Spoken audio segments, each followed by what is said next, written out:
Hey, everybody. We are here. We are live. I'm going to hit record on Recording Zoom. in progress. Hit record on Zoom so it gets us, and we have a backup because Yep. I guarantee that. Yep, OBS won't let me record.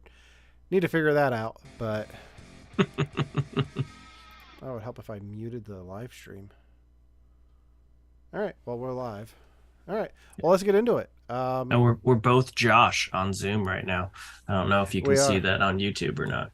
No, you can't. Okay. It's blocked out right now. I try to hide our names just for a little bit of anonymity. Mm-hmm. Words are hard. Uh, hey everybody, welcome to Victims and Villains. We are your Marvel correspondents. I'm Alan. And I am Josh. Despite no longer having a beard, I'm still Josh. I knew something was different about you, and I've been so busy getting the show prepped, I didn't put it together. It's like something's different. Looks good. Thanks. You couldn't wait the day though for No Shave November to end. Oh, I know, right? Oh, my bad. Of course, my mom calls me as soon as we start this. Uh, That's how it goes.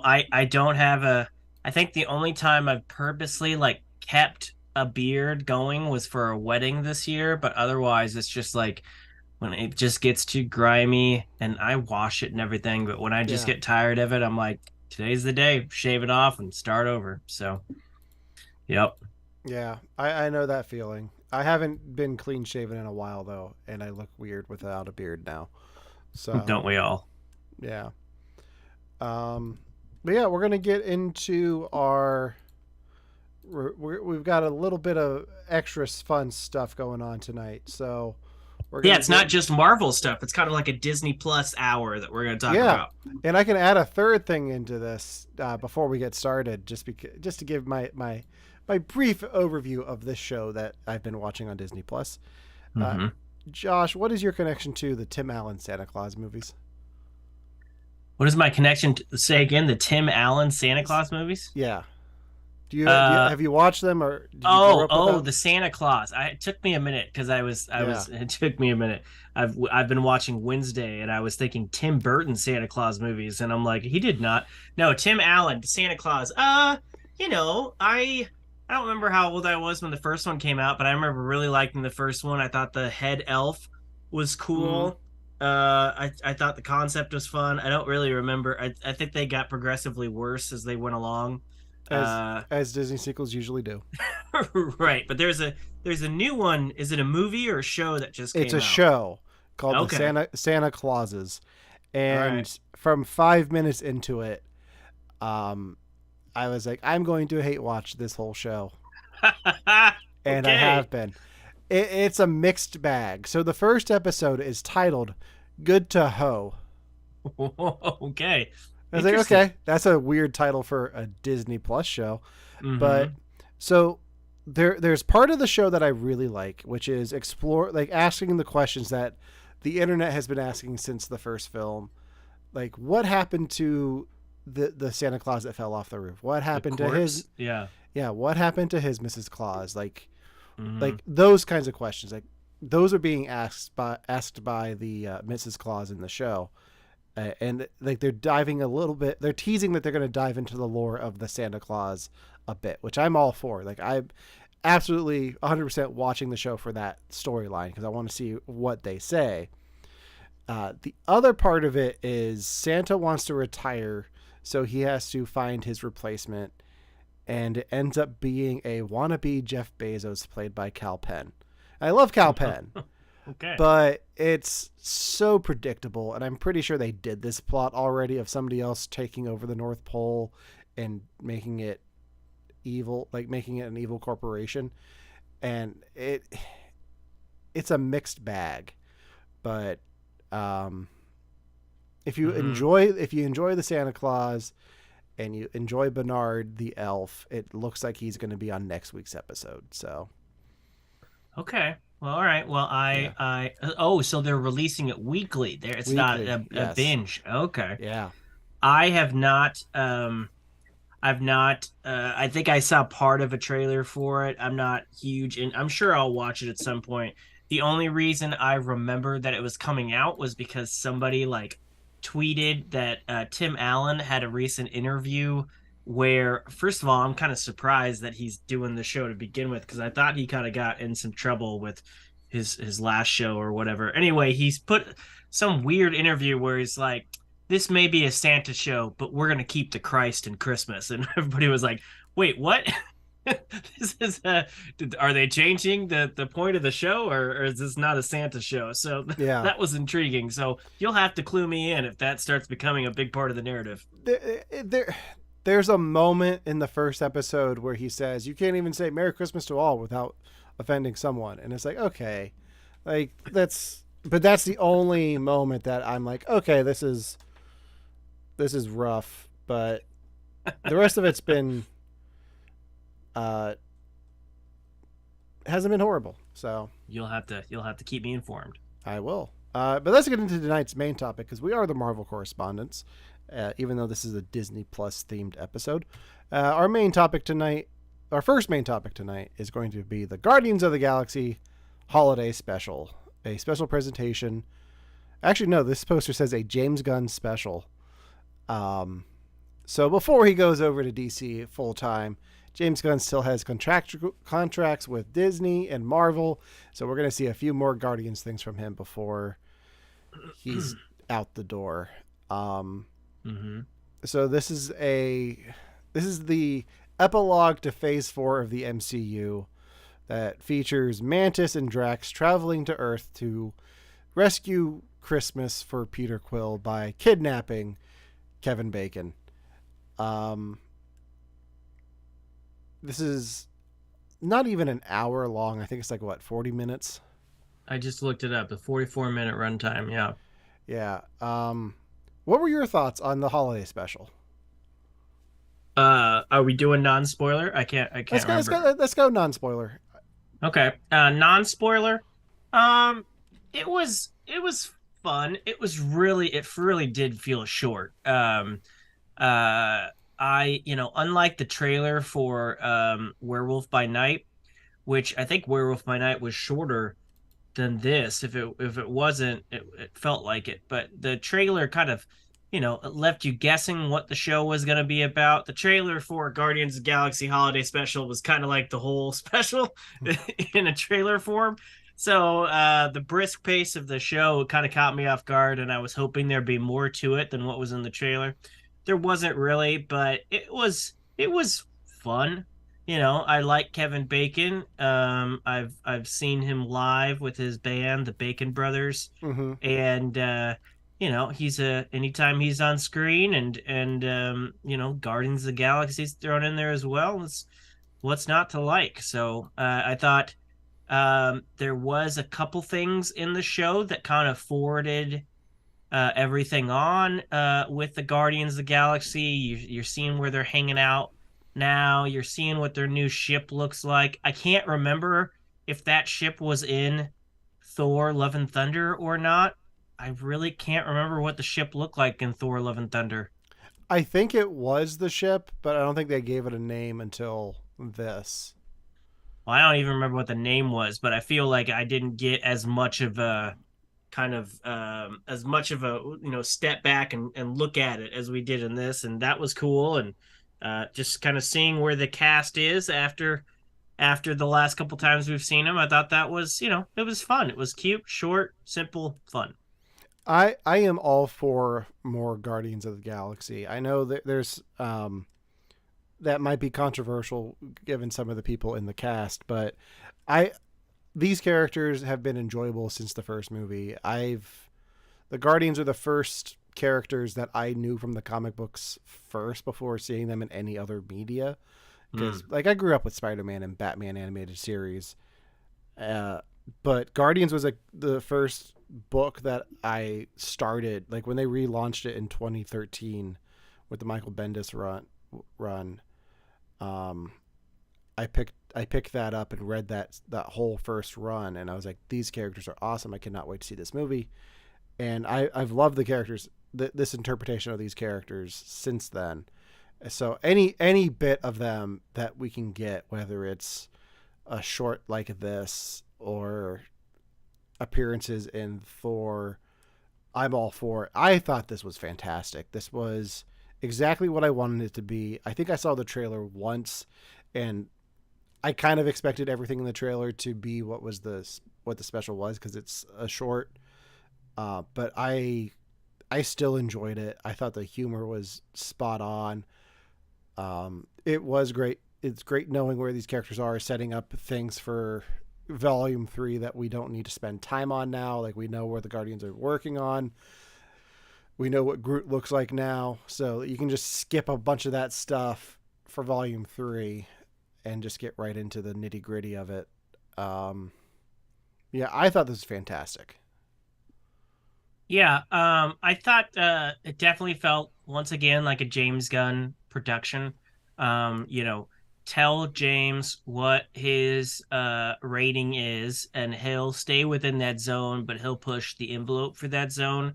So, you know, the story points, some of the language, so just the jokes, and even some tie-ins to his future career, were all thrown in this, and it definitely felt like something that James Gunn would do. So, I don't know is I don't know what who is if he's coming back for Guardians 4 or not, or have they announced that? He has said multiple times that once volume 3 comes out, he that's the end of his run with these characters.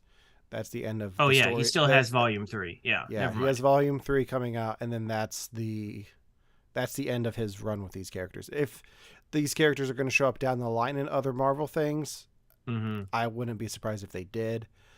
Um, I think a few of the actors might not come back without James Gunn, Yeah, but I've heard some of that. I think some of them will. Because Well, I'm looking forward to that. If anything, this made me like more excited for that, and glad that this wasn't the last time we see a James Gunn Guardians group. And you know, you know, I didn't really care for Thor: Love and Thunder, and I felt that there was a massive difference with just the few moments that we got with that team mm-hmm. in that movie, the Guardians and the Guardians in this. It was good to be under that care and love of James Gunn again. So yeah, Yeah, I liked it. yeah, it's interesting to think that we almost got a completely different version of these characters going into Volume 3 because James Gunn was fired for about 5 months. Right.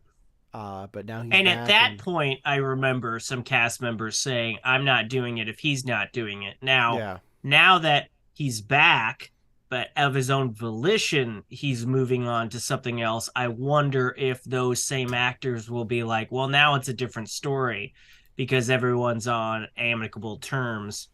I wonder if they'll stick around or not. I guess only time will tell. But you know, they were very much, well, you firing him pissed me off, and I'm not going to stick around now. Back yeah, then, and it's a different vibe now. So who knows? yeah. Um, let's give our ratings on this and then get into spoilers. Sure. So out of what? Out of Out of five, five, out of I five. would give it a I would give it a 4.5 out of 5. That's right where I'm at too, for 4.5. This is gonna probably be a holiday staple for me from now on. Like I said that last Really? year with Hawkeye. I haven't watched Hawkeye yet, again, but You that's a got commit. time. It's I not do even have December time. yet. Uh, yeah, for a few more hours. Hmm.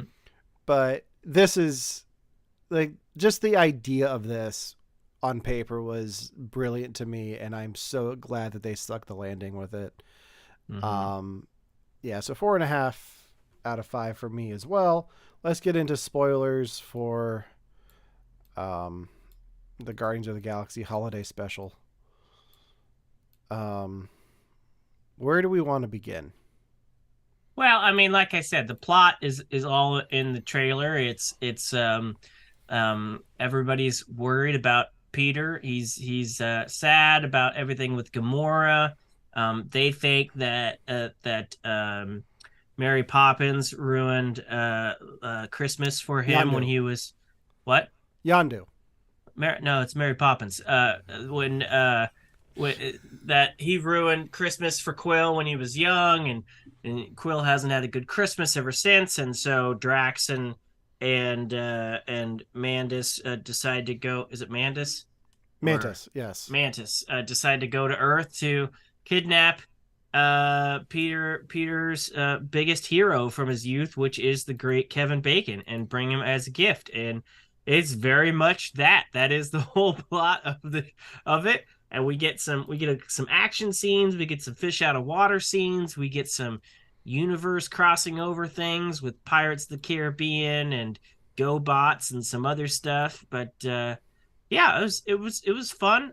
There's a lot more Kevin Bacon than I thought was going to be in there, and that's not necessarily a bad thing. No. Uh, and we had good music throughout the whole thing, so it was a quality Christmas soundtrack. I'll tell you that. The soundtrack is going right on my Christmas playlist once I put it together for the year.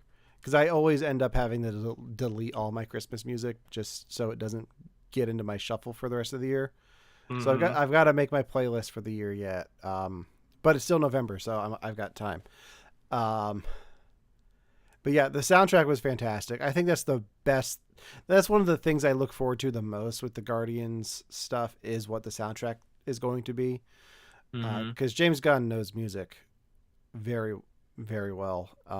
And there's always different things on there than you'd expect. Um, on my show, You Have to Watch This podcast, my one co-host asked if the reason they put Kevin Bacon in this was to just add to the 6 Degrees of Kevin Bacon game, so he's in the MCU, and you can just go right from the right from Infinity War to Kevin Bacon. So Yeah. I was I like, mean, no. but he already was in the MCU from Guardians 1 when they talked about him. They talk So, about him, but he's not actually there playing a role. mhm. Mhm. So I don't think mentioning him counts for the Kevin Bacon game. Yeah, that's true. So He brought a lot to it, though. He brought his own musical flair. Like I said, I've seen him and his brother has a band called the Bacon Brothers, and they go around and tour a lot. And he is a good singer, so I liked the '97's band in there, but I did like that they gave him a chance to sing with them. Um, he did a Batman joke, which is interesting. Was yeah, was not expecting that, but it's certainly not the first time that Marvel has thrown in a Batman joke or DC joke. We've had a couple recently, yeah. actually. So, yeah, I liked it. I thought it was fun. I guess the only like nitpicks I could think of was it. Sometimes it did feel like it was lower budget, and some of the costumes didn't look as movie quality as we've seen him in the past. I thought this was the most humanoid Groot we've ever seen. He was always more tree like in all of his previous forms. Mm-hmm. This looked like a guy in a suit to me, and it looked like something you would see at like Disney World, a guy walking around in a suit, whereas he was long and ganky, tree form in the first one, and then he was teenage tree form, and this one looked. A lot of people were like, "Oh, he's all swole. He's been working out," and I was like, "No, they just needed room for the guy in the costume." But uh, I don't know if that's going to be his form for Volume 3 or if that's a transitioning form. Who if knows? if I had to guess, it's a transitioning form, but I don't know for sure. But yeah, he does look odd, but you could definitely tell that this is a little bit lower budget because they don't show Groot that often. Rocket's barely in it. Yeah, Uh, they didn't. I guarantee the reason that Drax has a vest on the whole time is just so they could save some money on makeup. So they didn't. sure, sure. But at the same time, I'm worried about Drax's nipples because that's why he doesn't wear a shirt. So Hmm. Even Karen Gillan's character, what's her name? Nebula.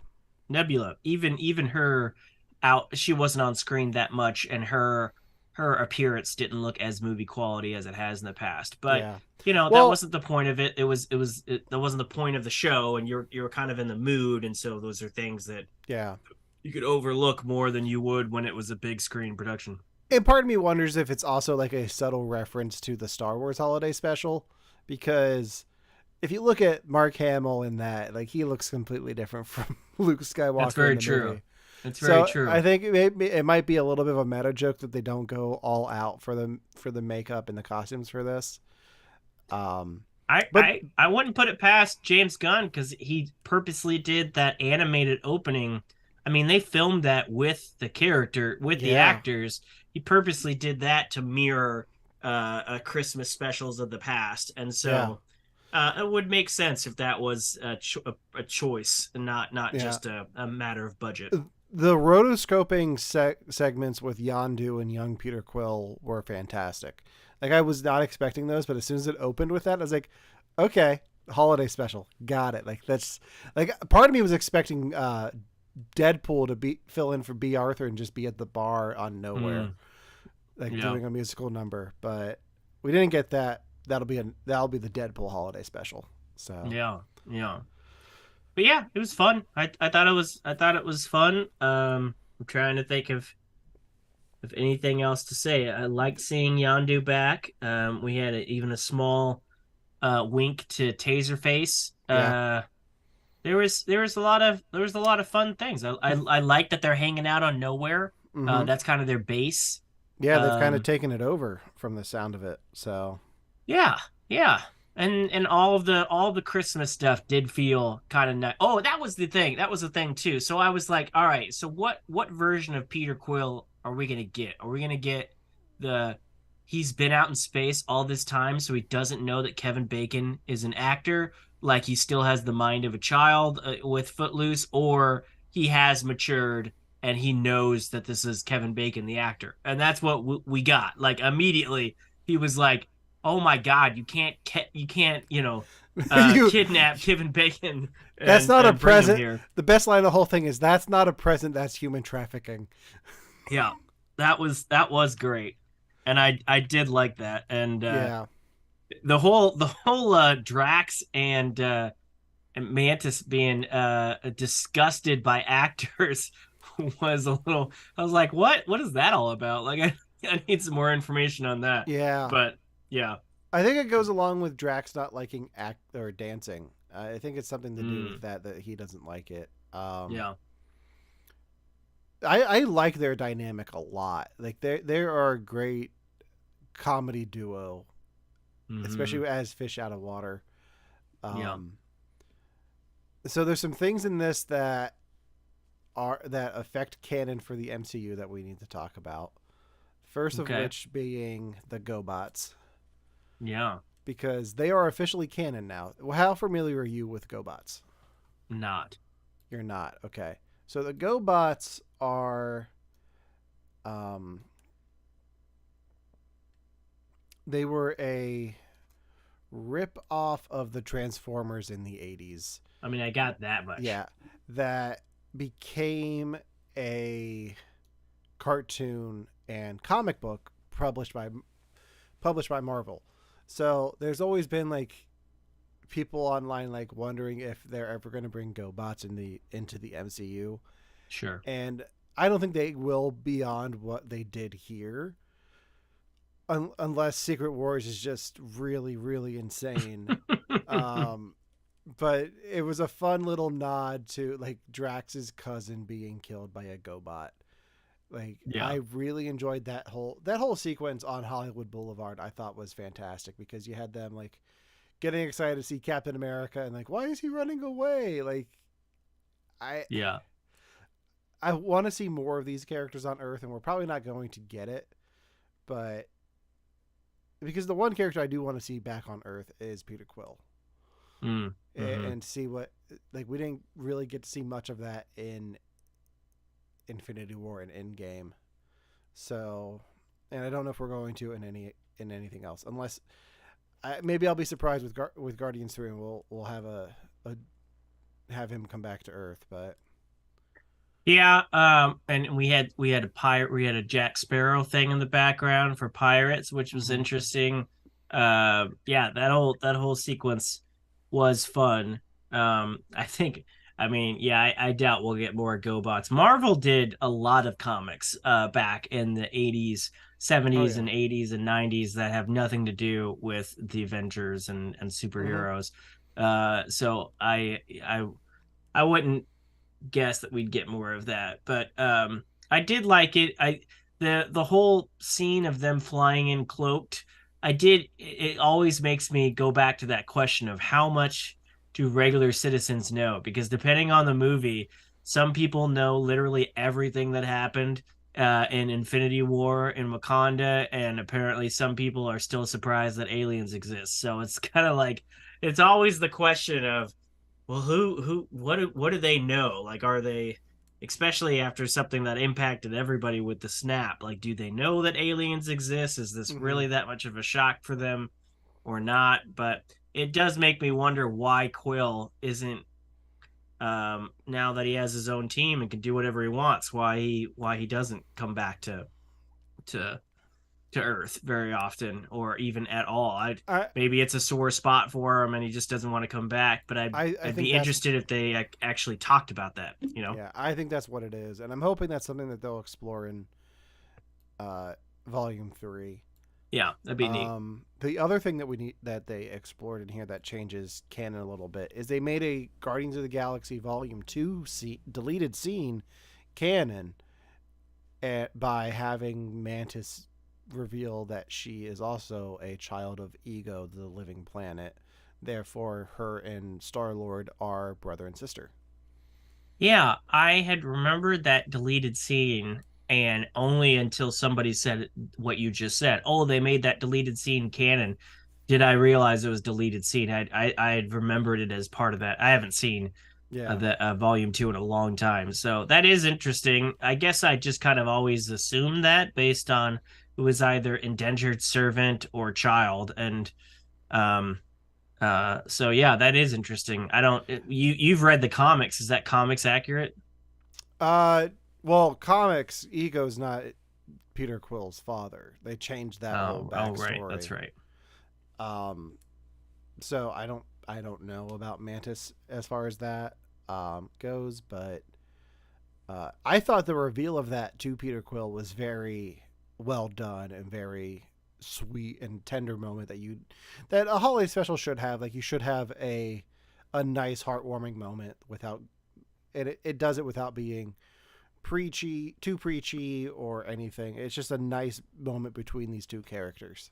Mm-hmm. Yeah. Which given the last time we saw, like the last main time we saw Peter Quill was Endgame and Infinity War. So like, it's nice that he had a win there a little bit. Like Mm-hmm. something nice happened to Peter Quill, which is cool. Yeah. Yeah. So I'm interested to see where it goes from here for sure. Yeah. Yeah, I'm very excited for Guardians 3, which is the not the next Marvel movie, but the one after that. So two more Marvel movies from now, we have Guardians 3.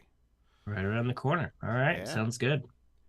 And speaking of Marvel properties that are comic books but not part of the MCU, Marvel also does the Star Wars comics. So we're gonna take advantage of that fact a little bit and talk about Star Wars Andor because you and I have talked like briefly about this before on our Marvel reviews of things because we wanted to talk about it. We just didn't have the platform to do it because we were talking about Marvel stuff. But Yeah. since the holiday special was so short, uh, we figured let's talk a little bit about Andor to fill the hour. So let's do it. Let's spend some time talking about Star Wars Andor, and I'm gonna throw it over to you to lead this conversation. Yeah, well, I think what do you feel about Rogue One? That was I think it was the was that the first spin-off that came out under It, Disney or it was Han was. Solo? Okay. What did you feel about that when that came out in 2016? Well, if you're listening at home, I currently have the Rogue One soundtrack that I just bought this weekend on vinyl behind me, and am wearing a Cassian Andor jacket that I got off the clearance rack at Hot Topic. Uh, I think film wise, Star Wars Rogue One, a Star Wars story, is the best film Disney has released in the Star Wars franchise. Yeah. Uh, I love the story. I love that it broke away from the main canon.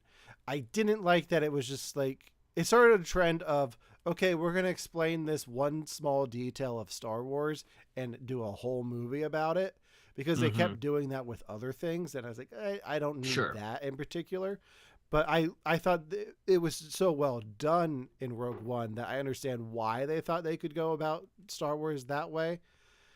I love the characters there. I love the dynamic between Cassian Andor and K2SO.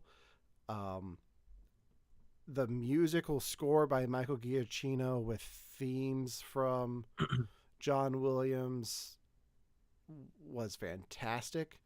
Mm-hmm. Even more so when you learn that he was hired like 2 months before the production was before the film was released to redo the whole score, and all the drama that with reshoots for the movie. The fact that it came out as good as it did is surprising given all of the facts, and I love Rogue One to the Yeah. point where I am holding off on rewatching Rogue One until Andor finishes. Yeah. It was fantastic. It was the first in what was going to be like an anthology series of spin-off Star Wars films, the A Star Wars Story films. And there was a lot of drama behind it, but they brought on Tony Gilroy to kind of rewrite a bunch of stuff. And after, they managed to piece it together. And I just remembered everything from the aesthetics to the storyline to the incredibly rich cast. I mean, now I'm not just talking about stars. I'm talking about the people. They there was so many rich characters in Rogue One. You had Jin and her dad Galen and the Urso family.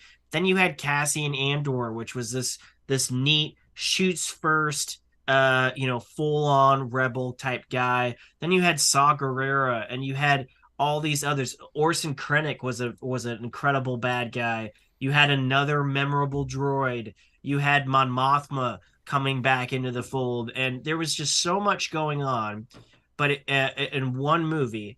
But it was really great. But I remember a lot of people saying it was kind of rushed. I wish we would have had more time with this diverse cast.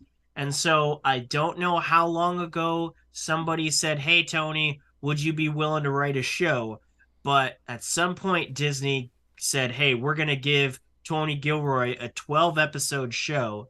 It's going to be the longest show on Disney Plus in terms of episode count and length of episodes. We're going to put a shit ton of money into it. We're going to let them build actual sets and shoot on location. And if Tony Gilroy doesn't want to touch the volume, he doesn't have to. And we're gonna let them go with it, and that's what we got with Andor. And I feel like it's divided a lot of people. There is the camp of there is no Jedi. There is no lightsabers. This show is boring and slow. And then there's the camp of, oh my God, this is one of the most mature, true to form, grounded, actual Star Wars production we've ever received. And it's highbrow to the highest of the brows. And Oh that's yeah, honestly where I fall in. yeah. I just looked it up quick. They announced this. They announced they were doing a prequel series to Rogue One in 2018, with production set to begin in 2019 after Diego Luna finished the second season of Narcos Mexico. Okay. So they had this developing for a while, which I think shows because there's so much thought and depth put into this. And you're right, Mm-hmm. it is the first real war thing in Star Wars that we've gotten. It's very like it doesn't rely on being Star Wars to tell the story. It tells the story, and it just happens to be in Star Wars. So you Mm-hmm. get the shots of the stormtroopers, you get the Tie fighters, you don't have Jedi, which it doesn't need Jedi because it's a rebellion story. It's another story about the beginning of a rebel and how he gets involved with the cause that leading into Rogue One. And I think the show, like the first 2 episodes were like the first few episodes were a slow start, but Mm-hmm. once you get into it, it picks up so much and is thoroughly enjoyable. Yeah, I feel like this is the way I look at it. When the prequels came out, I wasn't a kid, but I was still pretty young. And my favorite thing about the prequels were not the Senate hearings. It was the battles. It was the double lightsabers. It was all of that stuff, the flying, Mm-hmm. the droids, the action. Me now, I love all the behind the scenes stuff. I love all the politics. I love all the intrigue. And I really do care about, you know, it's one thing for a Jedi with superpowers to be like, I'm going to go fight some stormtroopers. It's another thing for everybody else to decide that they're going to stand up against the Empire. So that is personally as an adult the most interesting thing to me is how did they form up? How did they even get the money to do it? How did they get the courage to do it? What spawned them? Because I can't imagine just a planet blowing up would make everybody want to rebel. That would make a lot of people want to hide and submit. So what were the things? What were the catalysts to get the average man interested in rebelling? And you get it on so many fronts on this show. And I have met a couple people who thought there were too many fronts, too many things going on in this show. But I think with the 12 episodes that we got, it's the longest Star Wars show we've got so far in Disney Plus because we haven't had 12 episodes. We certainly hadn't had 12-hour long episodes. So we had the time to tell these stories. But seeing it from Mon Mothma's position, seeing it from Cassian Andor and his surroundings position, and seeing it from Luthen's position, I just thought that, and then seeing it from the fourth one from the Deidre's and Cyril's position and it within the Empire. I just thought that was so compelling to just see the sides of these stories that we normally do not see in a movie and certainly don't have time to see. And I thought it all built up perfectly for a show. This was the time management of this show was fantastic to me. Yeah, and I think people give politics in Star Wars a rough time. I think what makes it intriguing here is it doesn't rely on the politics of a planet.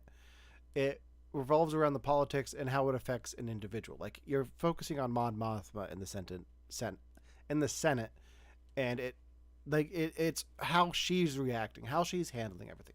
You're getting everything from her point of view, so it makes it very personal. You're able to connect with all of these characters and understand what they're going through with the surroundings and how they're handling it.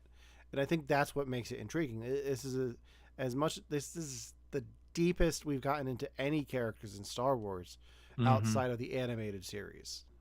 Yeah, yeah, and I mean Disney, they rolled the dice on this. We'll get into spoilers in a little bit, but I feel like this was their most leap of faith that they've done. Their most gamble that they've done so far in terms of Disney Plus, in terms of anything that they've done outside of Rogue One, because there's no Tatooine.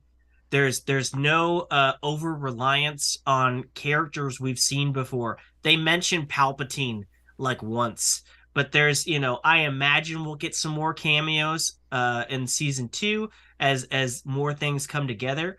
But outside of Mon Mothma and some other characters that we saw in Rogue One, this was very non-reliant on a cameo here and a reference there and tie-ins and all that. It was very much their own story, and they took us places we've never been before.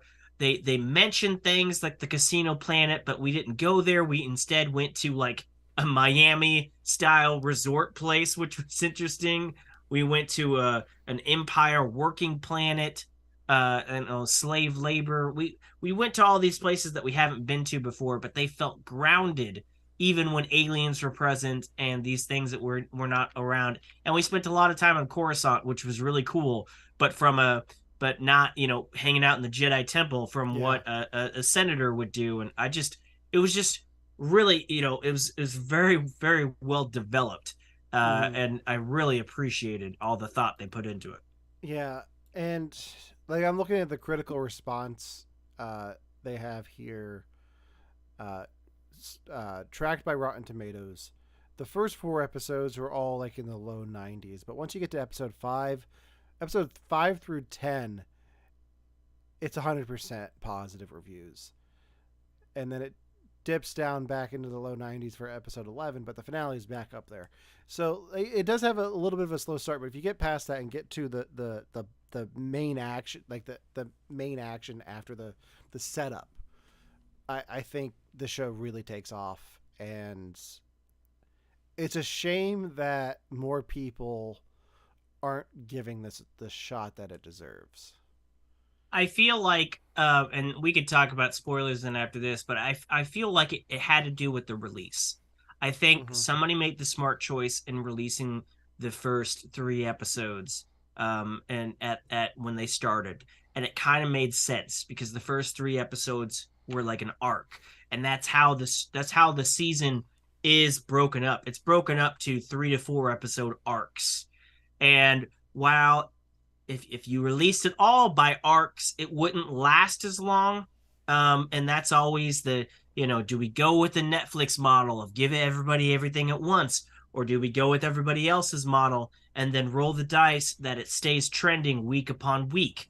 And we've seen shows like The Boys flip and flop with that. At Mm-hmm. first, they just did it all at once. The next season, they did it weekly, and they stayed trending for almost 2 months because of that. So it worked for them. But in a show like this, where every episode doesn't have a climactic action scene, and some episodes are more intrigue and tension building than a 3 part arc in each episode, I can get how some people would be like, it's kind of hard to watch weekly. So maybe if they had released it in arcs, they would have brought more people on, I guess, or more people would have watched it initially. I don't know. Yeah, I think the show definitely benefits when you watch the arcs together. Yeah. Because I'm going to go back and rewatch this and just watch arcs at a time Yeah. because I think it helps the pacing of it. And like I forget small details week to week, but yeah, I forgot that they released 3 episodes at once. I thought it was the 2 for the premiere, but it was 3. Yeah. Um, yeah, we can get into spoilers now if you want. What do you want to do? You want to do your rating first? Um, yeah, I'll give this again 4.5 out of 5. The Uh, and the first few episodes are a little slow to get into, but once you get through that, like it's wonderful. I I can't think of one thing I didn't like about this show. Honestly, I've been obsessed with this show from the beginning. I love all the casting choices. I loved all the storylines, and by the end of it, knowing that there was a second season, I felt satisfied at the end of the first season. Not like they left it for a second season. So I'm giving it a 5 out of 5. I think Okay. it earned it for me. Oh my god, stop calling me, phone. Um, and they are trying to get it out in front of more people. I heard that they're releasing it on pretty much every. Yeah, They every have a Disney schedule, platform. Yeah. with the exception of ESPN. It's somehow getting on every other platform and cable channels. At least the Mm-hmm. first 2 episodes. It is interesting that they're only doing the first 2 and not the first full arc. I think it Yeah. would make more sense if it was the first full arc. Uh, but they're trying. I think they know that they have a good show, and they're kind of like, we get it. It's not lightsabers, and that's kind of turning some people off. But clearly, they believed in this show because it looks so much better than the other shows. Yeah. It's not like it had a crazy amount of different budget. I looked up the budget, and the budget for this show is pretty much the exact same budget of Mando, and for the most part, a little more than Boba. But using sets and filming on location instead of over reliance on the volume, I think stands this show apart from every other Star Wars Disney Plus show we've had in a good way. Yeah, and I think the way they went about doing that played a part of it too, because all the stuff on his home planet they shot first and then went out and did everything else. So Yeah. you start the series there and you end the series there, the season there. So there's a whole season of material in there that they shot after they shot the beginning and end of the season, which I think Mm-hmm. is fascinating to me, just from an actor standpoint. Like, so you're starting the character here, and then when we do this scene tomorrow, this is everything that has happened to you. So this is what would your state of mind be by then, which Yeah. is like a whole nother wrinkle that impresses me about this show. I Yeah. I agree. I'm gonna change my answer to 5 out of 5. Like, the more I think about it, like, yeah, I don't like giving out the 5 out of 5, but I got to do it for this because, um, getting in the spoilers, I need to say this. Like, the one thing that I love about this show is that when you get to episode 6, it's not a Mandalorian episode. It's still Andor. So Yes. That that is a big thing. it This has it didn't going for rely it. on that. I was Um, waiting. I was waiting for a Vader moment. I was waiting for something that they were gonna do to kind of, oh, we the needed that crutch, but they didn't need it. They just built on what they built every episode. I think the closest thing we got to a moment like that was seeing the security droid coming up the steps. Mm, We're into spoilers now. Seeing the security droid that is the same model as K2SO walking up the steps as yeah. he's getting arrested. Because, like, in my mind, I'm playing that scene back, and I just hear like a like the ha ha ha ha ha, like it's like a meet cute. Um, Yeah. like they're teasing K2SO, which I was hoping we would get, but knowing what this show is, I'm so glad we don't have him yet, Hmm. because, like, the show, he would feel odd in this season of the show. Yeah. He'll be there next season No, he for will sure. be. But the whole point of this show is to bring a Cassian Andor, which again, talk about a gamble. You're making a show about a secondary character from a spin-off movie like that. You're not you're naming him. You're naming the show after this guy, and a lot of people are like, "Who? What?" It's certainly not a Skywalker name, Yeah. but the whole point of this show uh, is well, it's not the whole point, but a major storyline is how we get from the most self-serving kind of low life kind of. I mean, he's not a low life, but he's selfish. He doesn't care really. He cares about his mom. He cares about Biggs, but he really just he's not there for anything else. He's a scoundrel. He's a thief, and even when he gets the chance to be a part of something bigger, he sees hypocrisies in other people and allows that to be his excuse to get out and do his own thing. And we just see him get beat down over the course of 12 episodes until it's finally his time to make a choice. And I loved it. There was no big like, oh, he's now the hero and he's leading the army. Not only was it about him becoming a true rebel, but about him inspiring the people around him. Every time I feel like a lesser show would have had him be the leader and him giving the speeches and him, leading the charge, it was more him inspiring other people to do that. And that was a great part of the writing. I just thought that was wonderful. Yeah, and, like, we know how this character ends, and I think that's seeing his beginnings in the rebellion is very interesting, because it's weird knowing how a character is going to end when you go into a series like this. Mm-hmm. Um, but I still think it works very well. Like, I'm still intrigued. Like, it's not about the ending; it's about the journey to get there. And Yeah, there's, like, just in this one season, just in each individual arc, there's still so much growth for that character. so much. Um, and I really want to go back and rewatch this now. Um, but now that it's done, like, I'm like, yeah, there, like, he has changed so much since the first episode up until the end, and, like, I mean, I own the jacket. Like, not many people can say that.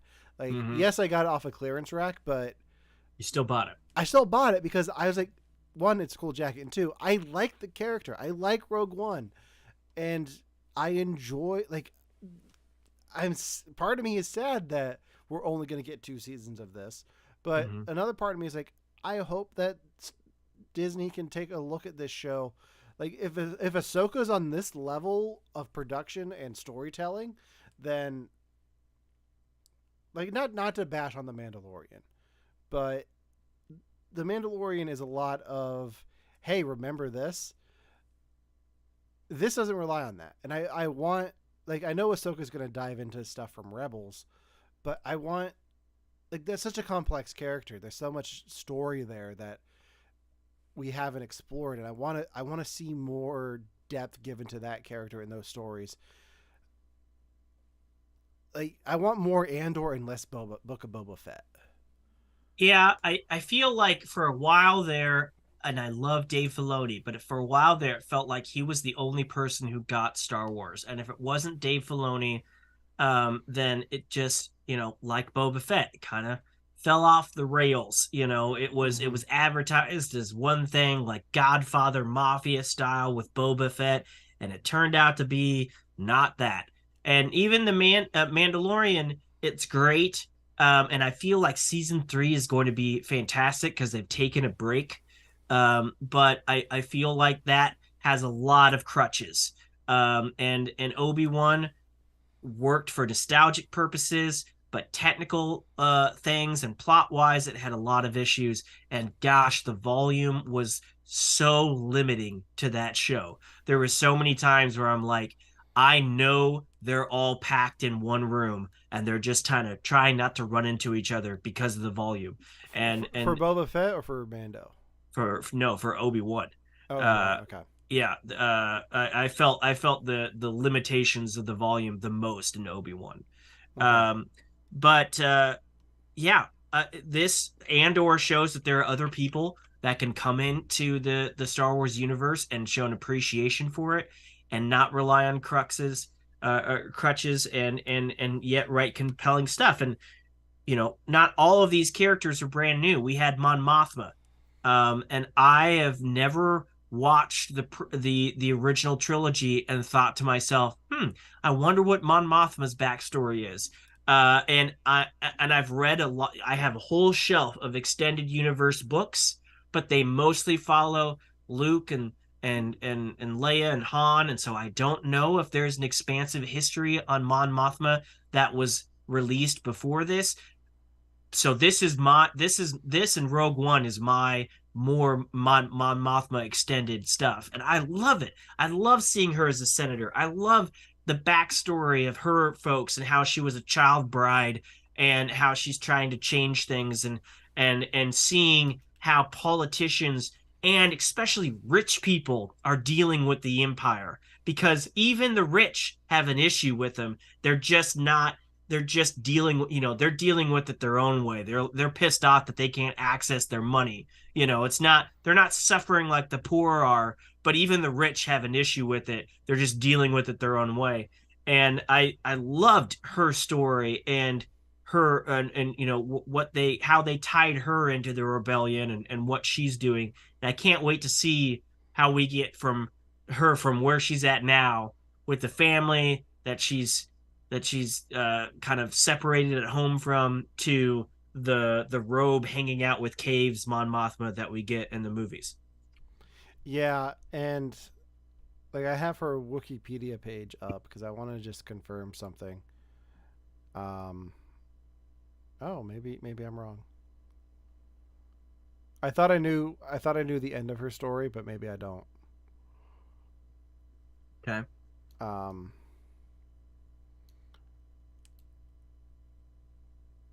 Yeah, I guess I don't. Uh, for some reason, I thought she was on the planets that Kylo Ren destroyed in Force Awakens, but it doesn't look like she was. Oh, interesting. Um, but yeah, can I talk about the most surprising thing in this show? Sure. So right around the time this show started in September, I had just gotten out of my deep dive into Lord of the Rings fandom. Like I had just watched the trilogy for the first time. I, Mm-hmm. I, I bought the audiobooks on Audible and started reading The Hobbit. And I was watching the first episode in the prison planet at work, and I was typing an email, and I heard a voice, and it just happened to be the voice of the narrator that I've been listening to The Hobbit do it. And I was like, "Oh my god, is that Andy Serkis?" And then I looked up, and it was Andy Serkis. I was like, "Oh my god!" Yeah. Uh, Bringing him back into the fold into Star Wars, into a character that has way more depth and more interesting things to do than Chancellor Snoke ever did in the sequels. That was such a pleasant surprise to see him in the show, and I think he has one of the best moments of like being inspired by Cassian Andor with that speech, revving up all of the prisoners in that prison camp. Hmm. Um, I just love that he showed up in this. Yeah, What that was I don't know if they ever released that he was in this show before that episode. If they did, I totally missed it because I that was a surprise to me too. I recognized his voice before I saw his face. I'm like, I feel like they're purposely hiding his face, but that sounds like Andy Serkis. And even my wife Maddie was like, she was kind of checking out she was checking out of this show. I watched it and then I'd be like, Maddie, you got to watch this. So we'd watch it again with dinner and she'd be on her phone. And then she's like, I don't know. I don't know if I'm going to keep watching it. I'm like, you need to watch because she's a huge Lord of the Rings fan and a huge Smeagol fan. And I was like, you need to watch this episode. And as soon as she heard his voice, she put down her phone and she was tuned in. And Yeah, he was a fantastic. They did not waste him. He was a fantastic yeah. character in Kino, and yeah, it was well done, They well do. written, and well performed. I don't think there's a wasted character in here. If No, anything, the only one that I could maybe say was like, why was he here? And I feel like it was mostly for setup for the future. Was Forrest Whitaker as Saul Guerrero? Like he's like I feel like everything that happened with his character is set like that ambush that they did on that raid. I think is probably what's going to set up his injuries that we see in Rogue One, and we'll probably explore that a bit in season two. yeah, I Um, like. Okay, so him and Luthen's story again, this the building of a rebellion on multiple fronts for different reasons, different angles. I loved it. So you have Mon Mothma, who's rich, but anytime she opens and she gets into a bank account, the Empire is noticing, and she's all of a sudden realizing, oh shit, I fucked up.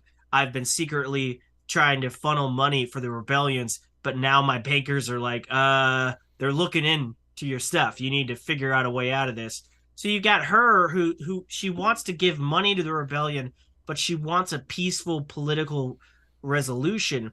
And then you have Luthen who is just like, no, we need pain and suffering. And he truly believes that the only way he can get enough people to stand up is if other people suffer. And he has to work with people like Andor and the group of people that do the bank heist, and he has to work with people like Saw Gerrera, who's doing his own faction, and they even have a conversation of all these other factions and globalists and groups that are all spread out that have no true leadership. And Luthen is kind of like the guy who's trying to be like, well, then maybe we should find a way to work together. Like mm-hmm. he's not the Captain America leader, he's the we need people to suffer and we need to light the fire even if it's going to have casualties, but he's still a hero, he it's a weird dynamic. he's the I'm gonna put fake blood on these trading cards and motivate Yes. everyone to work together, a Yeah, la Nick except it's real Fury. blood. Except Yeah, it's real blood. yeah. Mhm. Um, One of the things that like I don't need a backstory for him, but I love his shop because there are so many Easter eggs every So time you see much. it. Yeah. What are some of your favorites? Ah, Because for me, the favorite one that I saw there is the Star Killer Sith helmet yes, from I saw that. Force Unleashed. I saw that. I saw a Padme head Yeah, unit. I'm trying to think of some other. I saw some guard stuff. from can't Like remember. I think the temple guards from Rebels. yes, Yeah. yes, I saw that. There's so much stuff in there. There's so much things that are like, is that what that is? Like there looked like there was the Yeah. Jedi like books were in there, Mm-hmm. and some other stuff. I'm trying to remember some of the other things. There's so many things in there. What are some of the other things that you remember? The stones from Raiders of the or not Raiders, Temple of Doom are in there. Oh yeah. And Tony Gilroy did say that he didn't put all that like that wasn't all him. Some that was just, he kind of said go gung ho with that. I like his approach to Star Wars though, where he tells his writers, "Okay, forget this is Star Wars. Let's tell a Mhm. story." Like Mhm. I really do want more of that. I Um, like the theory, although I hope it's not the case, that Luthen's a Jedi, a former Jedi. I really hope that's not the case. A lot of people are like, his staff very much looks like a lightsaber. He's got technology. I would rather he just be rich, because he's like the Tony Stark Batman uh style character. He's got he's got this Hallcraft that looks like a piece of shit, but it's actually really nice. It's like the nicest ship you've ever seen. And I don't like people are like, well, a normal person wouldn't have that. A Jedi could only have that type of ship. Or just a really rich guy, like a I, rich guy who chose to spend his money this way. yeah, the one theory that I saw that I was like, okay, I'd be okay with that. Wasn't that he was a Jedi, but that he was in love with a Jedi that died during Order 66. So this is Mm, part of his plot to get revenge. I'm like, I could like if that's his motivation, that'd be cool. But I don't need to know his motivation yeah. to enjoy the character I and don't need to know everything. the backstory of the kyber crystal he has, or we don't need that in depth, which I'm glad they didn't spend, you know all these characters. Karis Nemec, the guy that wrote the manifesto that Cassian listens to throughout the show, he was only in there for a couple episodes, and yet I loved his voiceover in the finale, and I loved the little bits of Mm-hmm. his manifesto. That I don't need his backstory. I got the perfect amount of him to be significant, and I loved his Yeah. character for what we got. So speaking of the manifesto, have you seen the image going around online from Rogue One, Mm-mm. Oh, the one where he's where got something. Cassian has a book attached to his jacket? Not It this could be jacket. that, Like right? I like if that's the case, which I'm sure it is, given everything that is going into this. Like that's such a great detail to like. We're gonna build on this. Like if we ever get the chance to tell this story later on, we're gonna build on what's in that book. Yeah, Uh, yeah. uh, I like, I like that a lot. It it's a neat thing. When he was listening to it in the garbage dump in the final episode, like mm-hmm. in the rain before the day of the funeral, I was like, yes.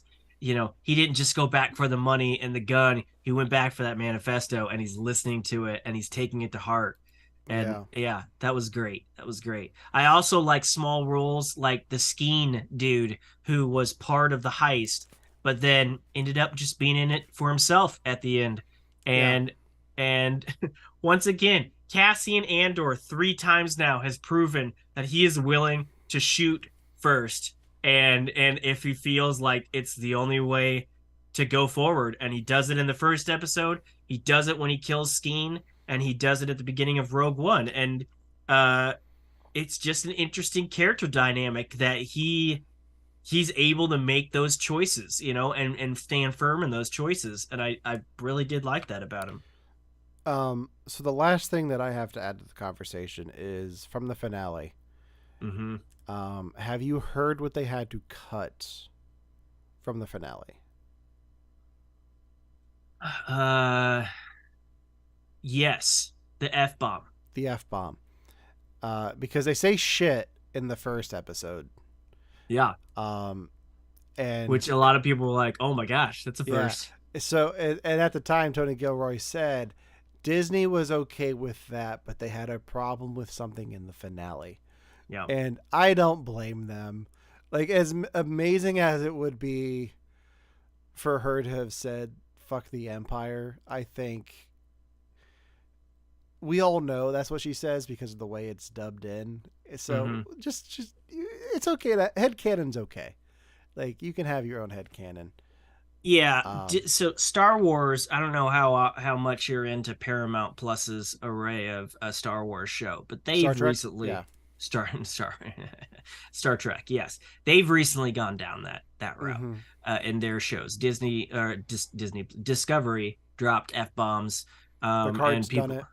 Picard's done it, and that's been met with mixed results at best. I don't think there was no rallying cry of finally we got an F bomb in Star Trek, And I think it probably would have been just as received in Star Wars. There would probably been like, yeah, it fits in Yeah, the scene, but more we didn't really need it yeah. responses. I don't think it's necessary. I don't like the only like. I wish they would have saved it in Picard just to Mm-hmm. just to talk about this for a second. I wish they would have saved it for season 2 when Q shows up and he's like, "Q, cut it the fuck out." Like Q Yeah, deserves it. Like Q has it yeah, coming. He's had it coming for 30 plus years. Like he's yeah. deserved to get sworn at. But like they used it in the first episode of Picard, and it's like a character we've never met before, like yelling at Picard. I'm like, who the hell is this? Like I think it needs to be earned. Like there has to be a reason behind it, and like the speech works without it in Andor. Like uh, Aunt Petunia from Harry Potter does a great job with that scene, and Yeah, I gotta be real. Like when they cast her in this, she's in the first couple episodes, and she does have a little talk with Cassian where she's like, I know this isn't in your character, but it is in mine. It's something I need to do. I need to stick around here and see how things develop. She did have that little bit, but I was like, it's kind of crazy how underutilized she was. And then for her to have this epic speech in the finale, and it's just one of several epic speeches in this show. It was such a I've gone back and watched that speech so many times, and just seeing the faces on both sides of their reactions to her speech, mm-hmm. and then the fact that Luthen is there. He's always behind the scenes, but now he's there seeing some of the fruits of his labor and seeing other people realize what he's realized for a while now.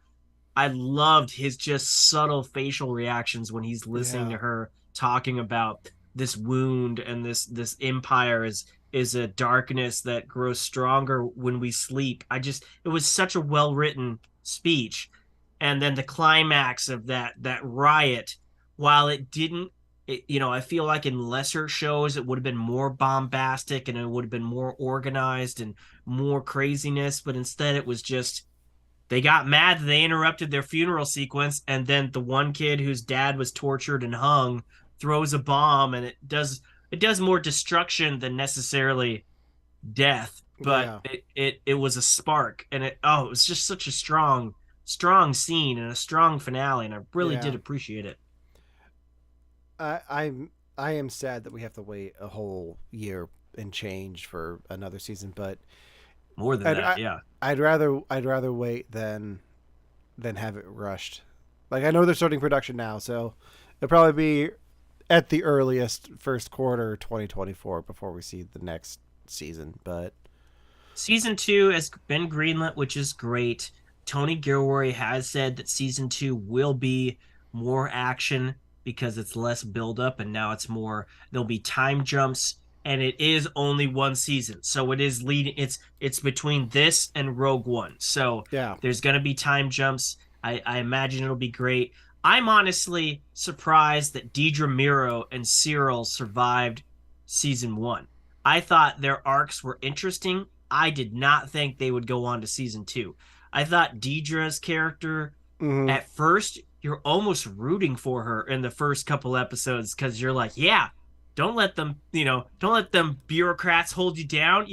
If you think you see something, go at it. And in any other show, Cyril being the guy that says we can't let these two deaths be swept under the rug. In any other type of show, you'd be like, yeah, you go get it. You follow, the crime and do your investigation. But that but they're on the side of the Empire, and so I love their dynamics added to the show as well. I honestly thought they wouldn't survive the first season, so I'm kind of intrigued by how much more we'll see of them in season two. Yeah, I I like that you have that foil for like the rebellion side. Like you get to see what is going on with the Empire through them, like and get to see their reaction to some of the things that are happening with the rebellion side of things with Andor and Yeah.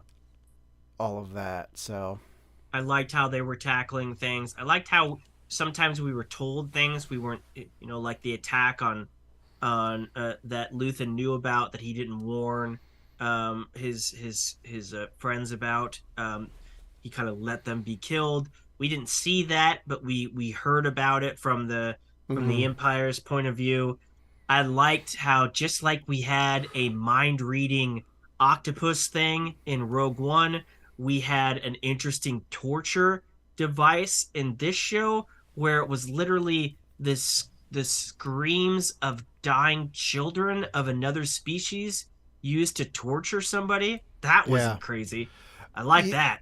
That's And it different. probably had the best callback to the original Star Wars with that torture scene because the way they cut the ending of that scene is Yeah, shot for shot the Vader like torturing Leia on the Death Star, yeah, I love which that. I That was was a such a neat great callback. moment. Yeah.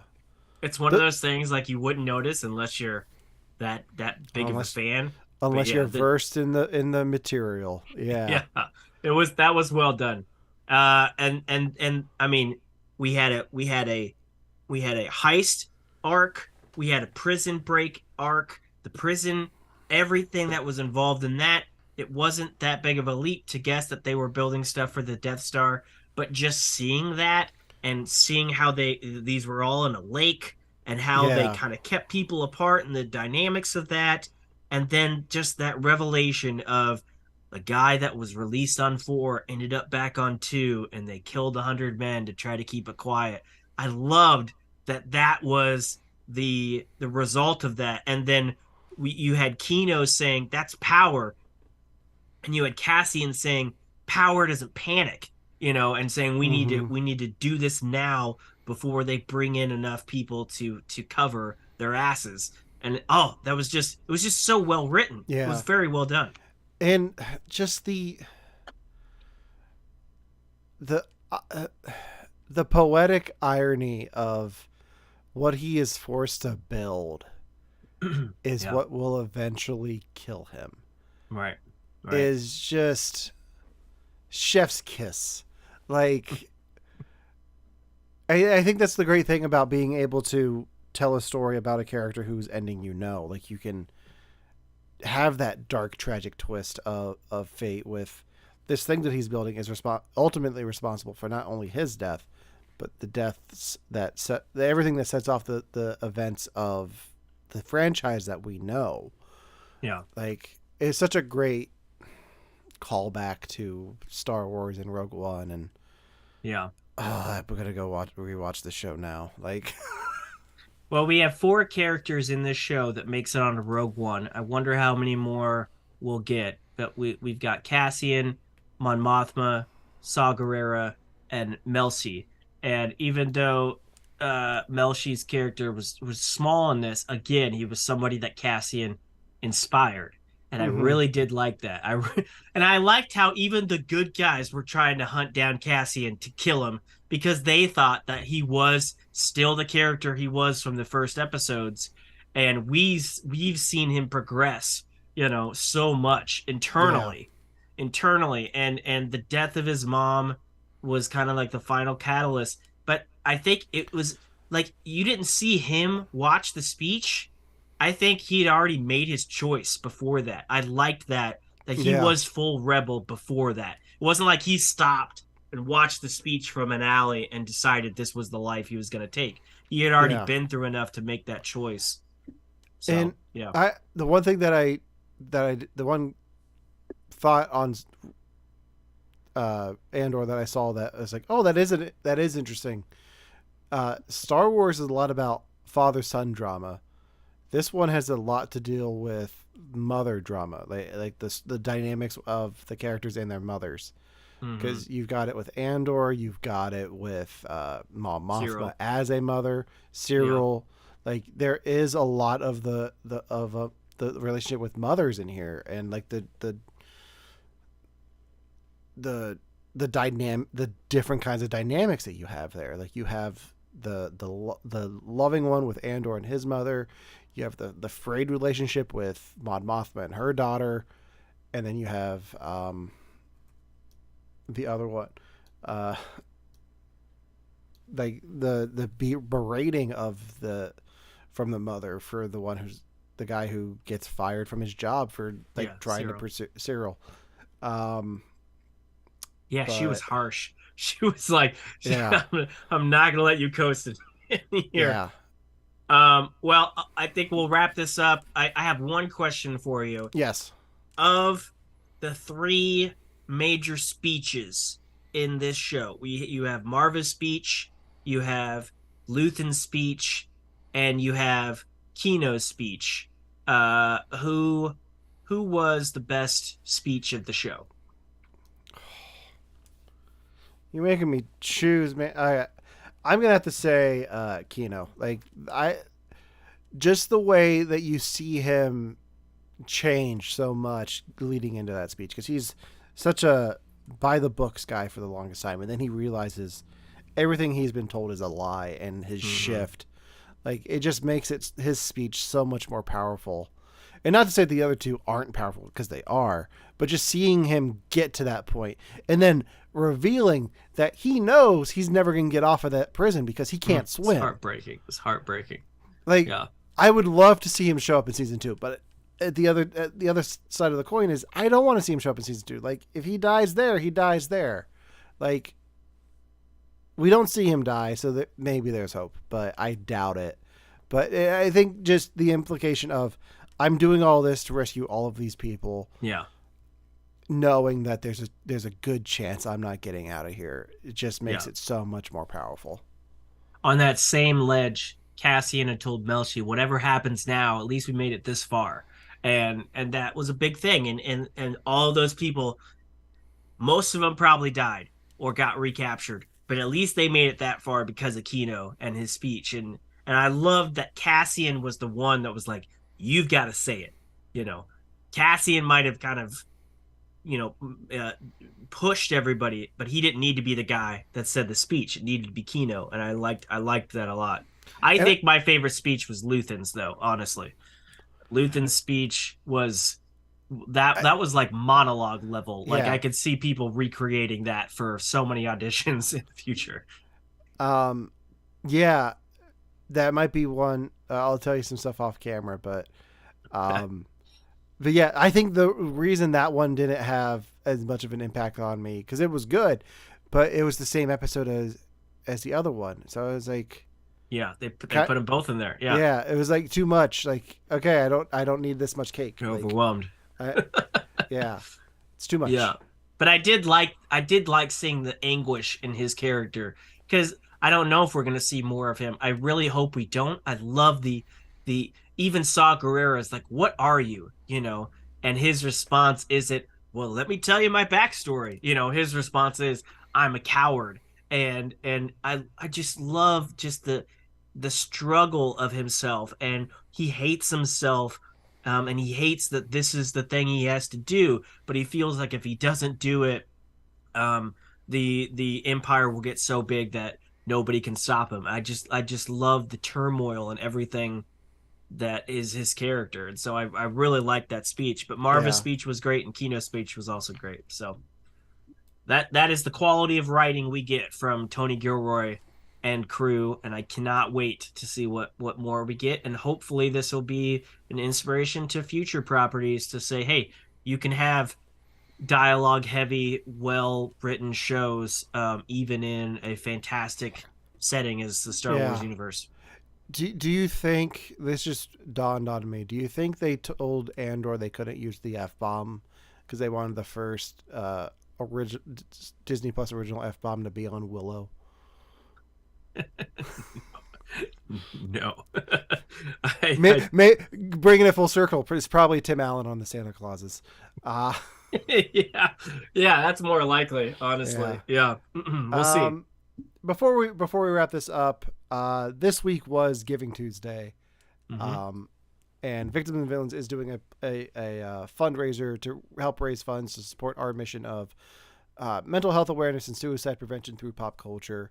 Every dollar raised will help us get mental health resources into conventions, film festivals, uh, other events, and help us do fun content and sit down with different celebrities at the panel at different conventions and events and talk to them about their mental health journey. We were able to do a lot of fun things with Creature Feature Weekend this past year, talking to the cast of Hocus Pocus. We're hoping to do more things like that in the future. So if you can, please consider donating to Victims and Villains. The link to the donation page is in the description of this YouTube video, and I'm sure that we will be putting it in the description of the podcast as well. Yeah, this is it's past Giving Tuesday, but Giving Tuesday is a national day of giving. It comes after Cyber Monday and Black Friday, and it's a chance for you to give towards causes that you support. Victims and Villains is pursuing a nonprofit status for that side of things, and it looks like we might get it in early part of 2023. But we're a lot more than just movie commentary and reactions and reviews. I actually found Josh Berkey and the Victims and Villains crew at New York Comic Con when they were there interviewing folks and providing suicide prevention materials and mental health awareness materials. And it's a sad reality, but there's a lot of people that go to Comic-Con, and more than likely there's a lot of people in that Comic-Con that while they're having a good time and while they're surrounded by peers and things that they love, they're probably also struggling with something. Unfortunately, Jason David Frank is a very recent example of that. And it's sad, and 90% of people interviewed in America believe that suicide is preventable. It's just a matter of getting the resources to those in need and getting the help that people need. And we want to be a source of that. And in order for us to be out there more and be providing those things more at different events, we need some funding to do that. So that is what that link is. Even though it's past Giving Tuesday, we're still going to be pushing that into the new year, and we'd appreciate your support. Yeah. Josh, where can people find you online? Well, we'll be talking about something soon, I'm sure, through Victims and Villains. But Yes. otherwise, Fierce Lit or fierceliterature.com. That's my books and my other stuff. And I'm kind of going into hibernation for the next couple of months so I can knock out some projects in time for the Comic-Con season that starts back up in the spring. But that's what I'll be doing. What about you? People can find me on You Have to Watch This podcast on any major podcasting network, YouTube, Twitch, Facebook, Instagram. We're there. And we just did an episode with Victims talking about Jason David Frank and Power Rangers Turbo. A Turbo, a Power Rangers movie. So you can Yeah. check that out wherever you get your podcasts. I think you and I will be getting together probably at least one more time this year to talk about uh, ranking some stuff from the Marvel Cinematic Universe since Phase 4 has ended. Yeah. We'll, Yeah. We got we'll to talk we'll about that. we'll rank Phase 4 and then do a preview of things to come in 2023. So much stuff to come for So, sure. but yeah, Can't wait. so stay tuned for that. Um, until next time, for Victims and Villains, I'm Alan Cram, I am Josh Howell. Thanks for joining us. and we will see you soon. May the Force be with you.